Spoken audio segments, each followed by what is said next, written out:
Bismillahirrahmanirrahim. Assalamualaikum warahmatullahi wabarakatuh. Bismillahirrahmanirrahim. Qala al-musannifu rahimahullahu ta'ala wa nafa'ana Allahu bihi wa bi'alamihi wa bi'alami sa'iri salafi salihin fid darani amin.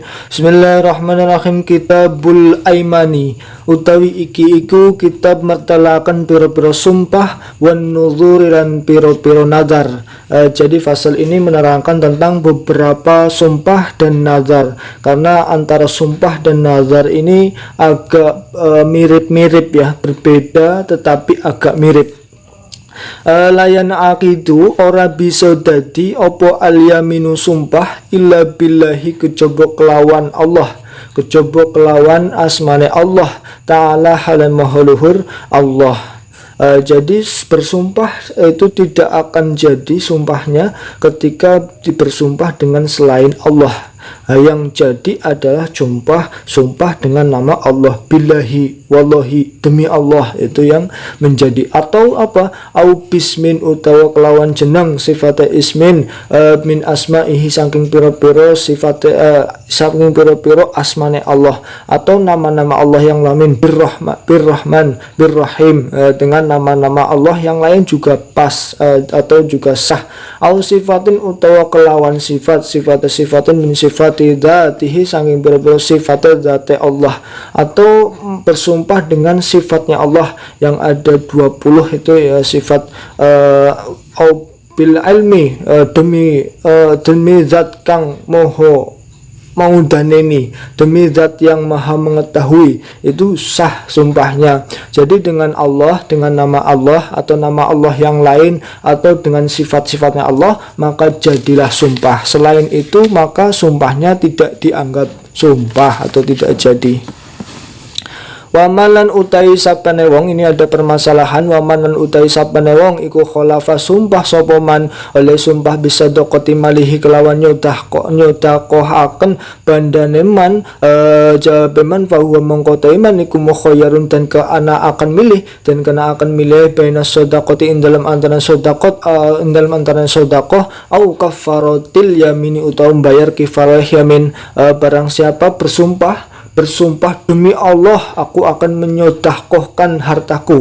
Ada orang yang bersumpah begitu, maka dia harus memilih antara dua yang harus dilakukan karena dia sudah bersumpah.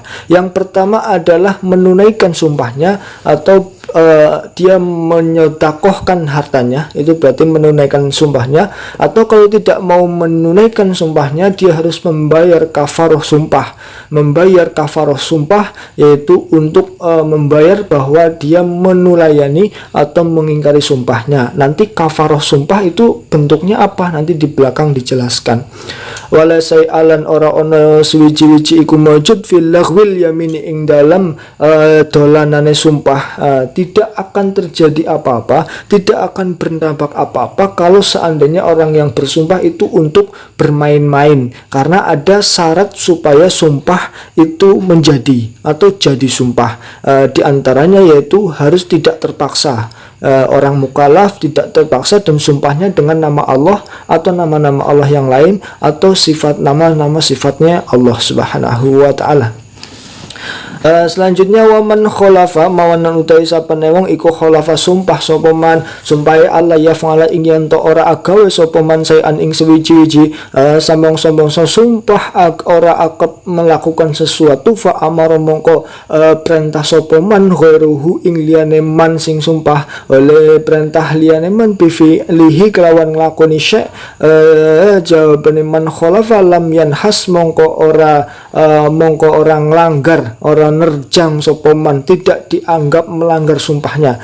Jika seseorang bersumpah, aku bersumpah Allah yaf'ala say'an, aku bersumpah tidak akan melakukan ini, tidak akan melakukan sesuatu ini, misalkan orang bersumpah seperti itu, tetapi orang itu menyuruh orang lain untuk melakukan ini. Misalkan saya tidak akan menikahkan anakku, kok ternyata orang ini menyuruh orang lain untuk menikahkan anaknya. Itu berarti Allah yaf'ala say'an fa amara ghairahu bi fi'lihi. tapi menyuruh orang lain untuk melakukan apa yang dia sumpahkan tidak dilakukan. Kalau seperti itu bagaimana?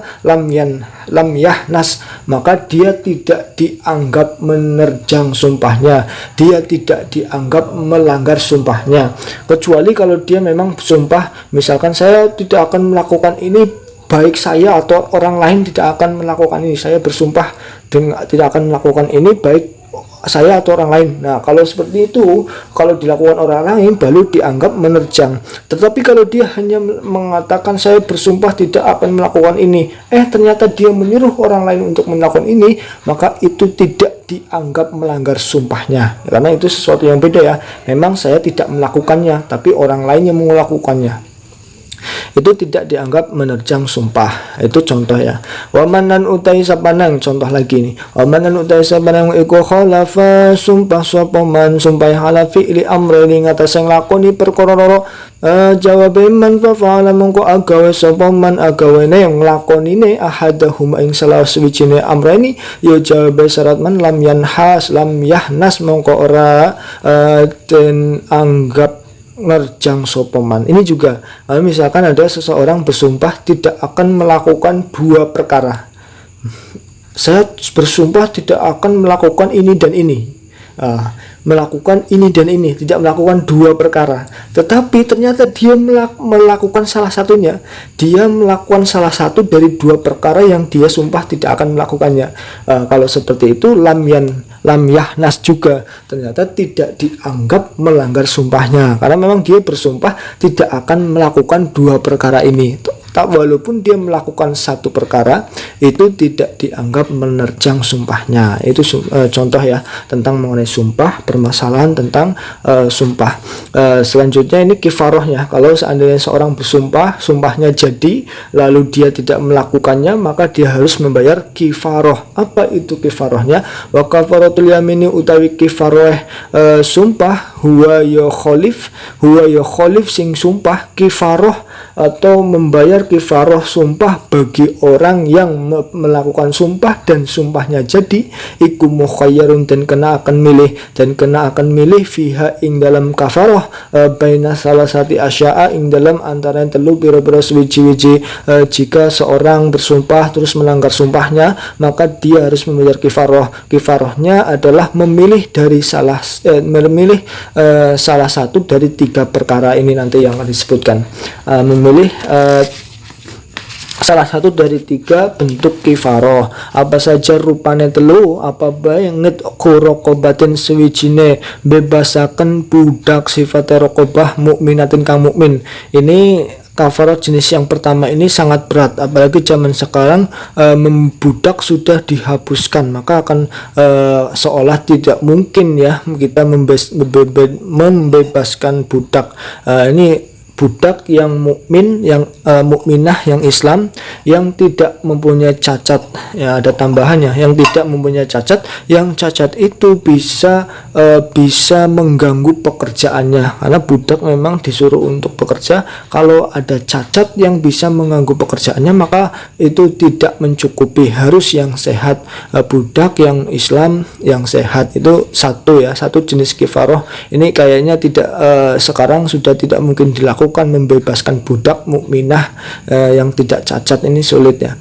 Yang kedua, au it'amu asyarati masakina utawa aweh mangan 10 piro-piro wong miskin, memberi makan 10 orang miskin. Kula miskinan saben-saben kula miskinan kelawan saben-saben wong miskin muden ing sak mud. Kula miskinin ing saben-saben pira-pira mudan ing sak mud. Jadi memberikan makanan kepada 10 orang miskin, satu orang miskinnya 1 mud, berarti harus mengeluarkan 10 mud.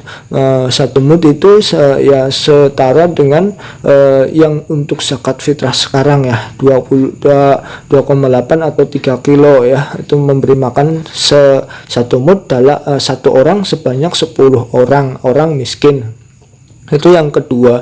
Kalau mampu ya Kalau mampu ya ini. Tapi kalau tidak mampu nanti ada pilihan ya. Au kiswatuhum, atau nyandingi miskin, nyandangi atau memberi pakaian kepada orang miskin, sauban kelawan pakaian, sauban ya kelawan pakaian ya.